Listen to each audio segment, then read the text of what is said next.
Welcome back, everyone.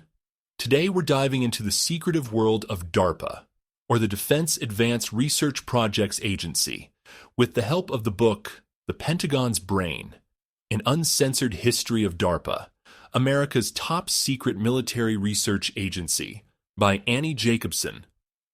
DARPA is a name that often flies under the radar, but its impact on the world is nothing short of revolutionary. Established by Congress in 1958, DARPA was created in response to the Soviet Union's launch of Sputnik, the world's first artificial satellite. The U.S. government realized it needed an agency that could think outside the box and push the boundaries of science and technology to maintain military dominance. With an annual budget of around $4 billion, DARPA operates differently from any other military research agency. It doesn't conduct research itself. Instead, it hires defense contractors, academics, and other government organizations to do the work. DARPA's program managers, who are often accomplished scientists in their own right, have an unusual degree of authority. They can start, continue, or stop research projects with little outside intervention.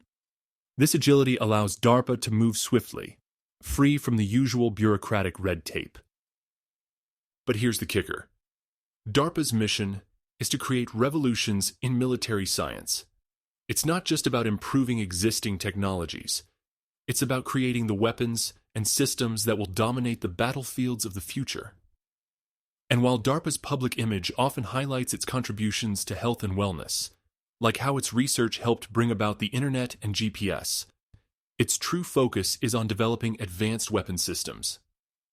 Now let's talk about the people behind DARPA. The agency has employed, on average, 120 program managers annually, each for about 5 years. These individuals are the driving force behind DARPA's projects, overseeing hundreds of research initiatives involving tens of thousands of scientists and engineers across the country and overseas. Let's journey back to the early days of DARPA. In the 1950s, the world was in the grip of the Cold War, and the threat of nuclear annihilation loomed large. DARPA's predecessor, ARPA, was located inside the Pentagon, and its scientists were at the forefront of developing some of the most powerful and terrifying weapons ever created. As we move into the 1960s, DARPA's focus shifted to counterinsurgency and the Vietnam War. The agency's Project Agile was tasked with developing new technologies and tactics to combat the Viet Cong. This included everything from specialized boats and aircraft to chemical defoliants like Agent Orange. Agent Orange, a herbicide designed to strip the jungle of its foliage, was used extensively in Vietnam. The goal was to deny the Viet Cong cover and disrupt their food supply. However, the use of Agent Orange had devastating consequences, causing widespread health problems and birth defects among the Vietnamese population and U.S. veterans. The ethical implications of using such chemicals in warfare are still debated today. DARPA's involvement in Vietnam wasn't limited to chemical warfare. The agency also developed the AR-15 rifle, which would later become the M16 assault rifle, and the electronic fence, a system of advanced sensors designed to detect Viet Cong trail traffic. The electronic fence was initially met with skepticism, but laid the groundwork for future surveillance and reconnaissance technologies. Fast forward to the 1980s, and DARPA was at the forefront of the Strategic Defense Initiative, or Star Wars, as it was more popularly known. This ambitious program aimed to develop a missile defense system that could intercept and destroy incoming Soviet ICBMs.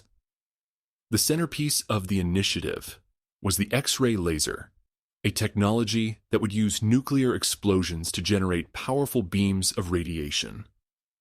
While the Strategic Defense Initiative was ultimately scaled back, it marked a shift in military strategy towards high-tech solutions and a focus on missile defense.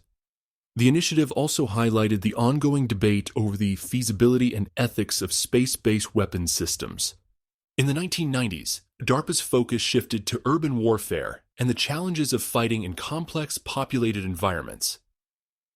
The agency's Combat Zones That See program aimed to create a network of sensors and surveillance technologies to provide real-time intelligence in urban battlefields. This included everything from tiny drones to advanced biometric systems. 9/11 further accelerated DARPA's focus on counterterrorism and homeland security. The agency's Total Information Awareness program sought to develop a massive surveillance system that could monitor and analyze vast amounts of data to identify potential threats. However, the program faced significant backlash due to privacy concerns and was eventually renamed and its most controversial elements transferred to other agencies. Today, DARPA continues to push the boundaries of science and technology, with projects ranging from artificial intelligence and robotics to biotechnology and cyber warfare.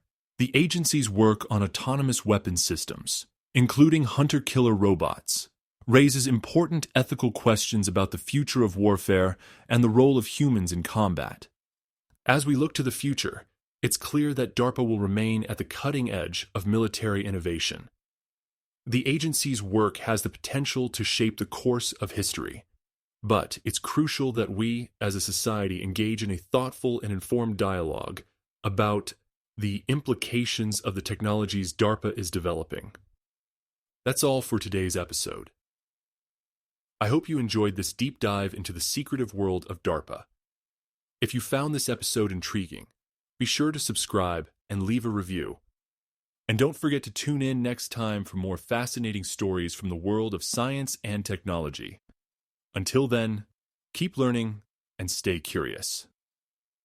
This has been a BrightLearn video from BrightLearn.ai on the book The Pentagon's Brain, an Uncensored History of DARPA, America's Top Secret Military Research Agency, by Annie Jacobsen.